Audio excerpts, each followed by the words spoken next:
మీ పేరులో మొదటి అక్షరం ఓ బా జా జీ అయితే ఉత్తరాషాఢ నక్షత్రం 2, 3, 4 పాదాలు మకర రాశి కిందకు వస్తారు. మీ పేరులో మొదటి అక్షరం జూ జే జో ఖా అయితే శ్రవణ నక్షత్రం 1, 2, 3, 4 పాదాలు మకర రాశి కిందకు వస్తారు. మీ పేరులో గోగి అయితే ధనిష్ట నక్షత్రం 1, 2 పాదాలు మకర రాశి కిందకు వస్తారు. ఈ యొక్క మకర రాశి వారికి 7.5 సంవత్సరాలుగా ఉన్న ఏలినాటి శని పీరియడ్ ఈ సంవత్సరం అయిపోతుంది అన్నమాట. మీకు శనేశ్వరుడు 7.5 సంవత్సరాల కాలంగా ఇబ్బంది పెట్టి ఇప్పుడు మంచి యోగమైన ప్లేస్మెంట్లోకి వస్తున్నాడు 3వ స్థానంలోకి. శనేశ్వరుడు అత్యంత యోగదాయకంగా ఉన్న ఈ సంవత్సరం ఈ యొక్క మకర రాశి వారికి. గురుడు 6వ స్థానంలో ఉన్నా కూడా సువర్ణమూర్తిగా యోగిస్తాడనమాట. రాహుకేతులు మాత్రం 2, 8 స్థానాల్లో కొద్దిగా చికాకులు కలిగిస్తుంటారు. ఈ రాశి వారికి ఆదాయం 8, ఖర్చు 14, రాజపూజ్యం 4, అవమానమే. అది కూడా ఎందుకంటే ఈ రాహుకేతులు బాలేనందువల్ల కొద్దిగా మానసిక చికాకు, పార్ట్నర్షిప్స్ మధ్య గొడవలు రావడం, భార్యాభర్తల మధ్య గొడవలు రావడం, ఎక్కువగా డివోర్స్ వరకు వెళ్ళడము, కోర్టు కేసులన్నీ కూడా అంతగా అనుకూలించమన్నమాట. నమ్మిన వ్యక్తిని మోసం చేస్తారు.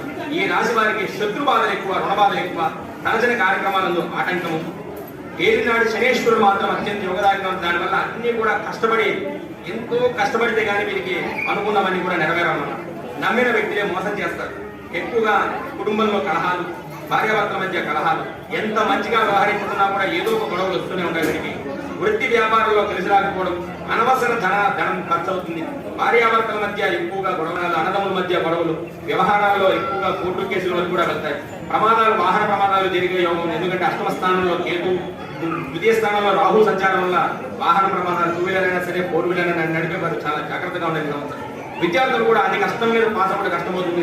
ఎంత కష్టపడి చదివినా కూడా ర్యాంకులు రావన్నమాట. ఉద్యోగస్తులకు ప్రమోషన్ రావు. పై అధికారుల వల్ల బాగా ఒత్తిడి ఎదుర్కొంటారు. నిరుద్యోగులు కూడా అవకాశాలు చాలా తక్కువగా ఉంటాయి సంవత్సరం. వ్యవసాయదారులకి చుట్టుపక్కల రైతుల కన్నా వీరి పంట బాగా తగ్గి పెట్టుబడులు బాగా పెట్టి రుణాలు ఎక్కువ చేయవలసి వస్తుంది. పెట్టుబడి ఎంత పెట్టినా కూడా వీరికి అనుకున్న లాభం రాదు. అప్పులు చేస్తారు బాగా. ఎక్కువగా ఈ సంవత్సరం అప్పులు చేసే యోగం ఉంది. ఒక మకర రాశి వారు చాలా జాగ్రత్తగా ఉండాలి. అలాగే వ్యవసాయదారులకి అంతగా కలిసి రాదు. వ్యాపారస్తులు కూడా పోటీ బాగా ఎక్కువగా ఉంటుంది. రేట్లు తగ్గించి అమ్మినా కూడా అంత లాభదాయకంగా లేదన్నమాట ఈ సంవత్సరం వ్యాపారస్తులకి. రియల్ ఎస్టేట్ లో చేసేవారికి కూడా అంత అనుకూలంగా లేదు మకర రాశి వారికి. క్రీడాకారులకు కూడా అంత అనుకూలంగా నిరుత్సాహంగానే ఉంటుంది. అవకాశాలు రావు. సినీ పరిశ్రమ, నడి పరిశ్రమ ఉన్న వారు కూడా అవకాశాలు చాలా తక్కువగా ఉన్నాయి. పెట్టుబడి ఎంత పెట్టినా కూడా లాభాలు రావన్నమాట. ఎంత పెట్టి సినిమాలు తీసినా కూడా లాభాలు. కాంట్రాక్ట్ దారులకు కూడా ఉన్న కాంట్రాక్ట్లు కూడా పోతాయి. బిల్లులు ఇండియన్ బిల్లులు రావన్నమాట. వీరికి ఎంతో పని ఒత్తిడి ఉంటుంది. పని మనుషులు సరిగా దొరకకపోవడము, ఎంతో ఇబ్బంది పడడము, ఈ కాంట్రాక్ట్లు అన్ని కూడా చేజారిపోతుంటాయి. వీరు ఎంత ప్రయత్నం చేసినా కొత్త